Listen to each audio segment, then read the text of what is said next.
Naša futbalová reprezentácia odletela do Severného Írska, kde ju čaká tretí diel boja o majstrovstvá sveta. Dobrý večer pri góloch, bodoch, sekundách. Aj deň pred kvalifikačným súbojom v Belfaste je stále otázne, či sa k mužstvu pripojí David Hansko, ktorý očakáva narodenie potomka.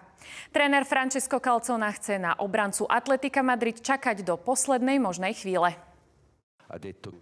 Slováci sa do Belfastu presunuli popoludní z bratislavského letiska.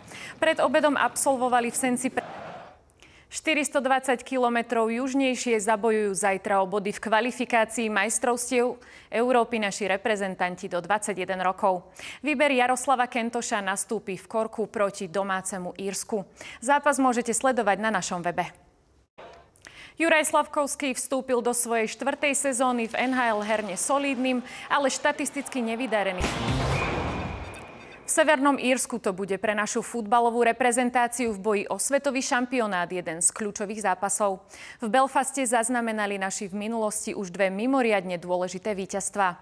Súpera tam zdolali v úspešnej kvalifikácii majstrovstiev sveta 2010 a o 11 rokov neskôr práve vo Windsor Parku oslavovali postup na Euro 2020.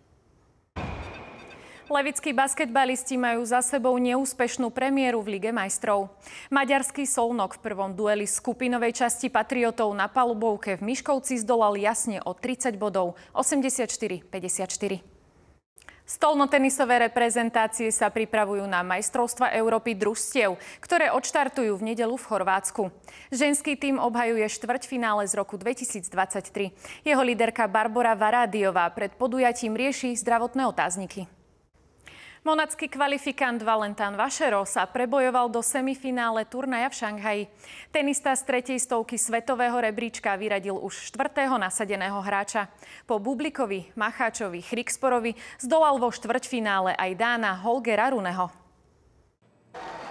Dánska tenistka Klára Tausonová nedohrala 8 finále na turnaji. Na spravodajskej 24-ke dnes nechýba naša pravidelná diskusná relácia, ktorá sa bližšie pozrie na vystúpenie našich vodných slalomárov na majstrovstvách sveta. Naši hostia sa zhodli, že šampionát bol úspešný aj bez zisku medailí.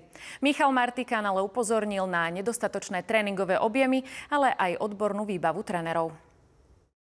V Malom Ríme sa predstavili 8-roční softbalisti, ktorí zažili poprvý raz aj atmosféru zápasov pod umelým osvetlením.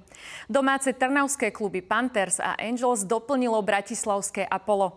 Pred 150 divákmi si mladí športovci užili tiež svetelnú show. Prajeme vám pekný večer a dovidenia.